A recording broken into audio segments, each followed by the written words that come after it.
Assalamualaikum warahmatullahi wabarakatuh. Salam rakyat cerdas.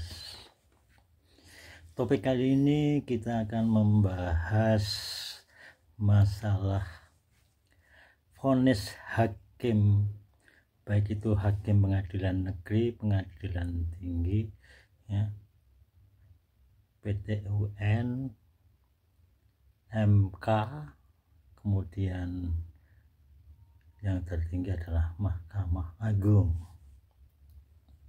Dari masing-masing putusan hakim dari tingkat 1 sampai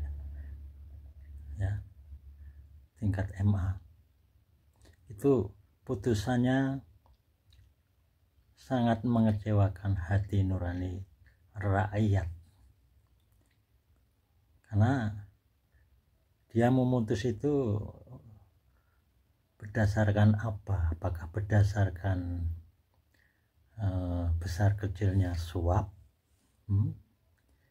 atau berdasarkan pasal-pasal? Dan anehnya putusan hakim atau vonis hakim itu sangat-sangat di luar masuk akal. Beda-beda hakim satu dengan hakim yang lain. Ya, hakim negeri dengan hakim pengadilan tinggi dan MA beda lagi. Ya. Untuk kasus yang sama, tapi vonisnya bisa berbeda. Ya, mungkin vonis itu berdasarkan sogokan. Ya. Makanya kadang-kadang hakim itu menggunakan kesempatan, ya, putusan hakim tidak dapat diganggu gugat, sehingga masyarakat atau pihak lain menghormati atas putusan itu, meskipun putusan hakim itu mencederai hati rakyat. Ya, harusnya itu dibikin semacam jurisprudensi untuk kasus yang satu yang sama, harusnya hukumannya juga sama, tapi ini beda. Untuk kasus yang sama tapi vonisnya beda. Ya. Vonisnya maling ayam dengan vonisnya koruptor, itu malah kadang-kadang lebih memberatkan kepada pencuri ayam atau pencuri kayu. Padahal kalau dinilai nominalnya harganya itu beda. Ya. Harga sebuah ranting yang dicuri dengan koruptor yang mengkorupsi miliaran bahkan sampai triliunan, itu putusannya cuma ringan. Nah itu kadang-kadang masyarakat tuh heran kenapa hakim memvonis, ya, terdakwa itu beda-beda. Contohnya kasus penyelundupan 52 kg sabu-sabu yang dilakukan oleh oknum Aibda F. Gianto. Ya. Itu harusnya kok dihukum mati, sementara kasusnya Irjen Verdi Sambo itu sangat mengecewakan. Dia penjahat dan pelakunya ini juga seorang jenderal. Kenapa dari putusan hakim yang dulunya hukuman mati kemudian di MA diputus seumur hidup? Ini kan mengecewakan publik, sangat mencederai hati nurani rakyat. Nah, solusinya adalah perlu adanya terobosan hukum.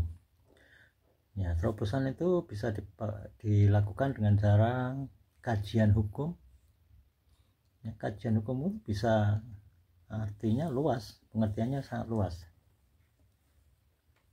Ya, perlu dikaji semua tuh soal-soal vonis hakim, ya. Kemudian waktu eksekusi itu harusnya ditetapkan, jangan diulur-ulur. Satu hal lagi tentang kinerja hakim. Kinerja hakim itu seenaknya aja, dia tidak hadir untuk menghadiri sidang, atau sidang ditunda atas dasar apa gitu. Anda itu digaji rakyat, kenapa kok Anda yang memutuskan masa kerja, waktu kerja seenaknya aja, ya? Nggak bisa seperti itu. Ini kalau dibiarkan, maka yang terjadi adalah peradilan sesat, ya, peradilan sesat. Kemudian hukum akan runtuh, ya, karena putusan-putusan hakim ngawur tanpa dasar.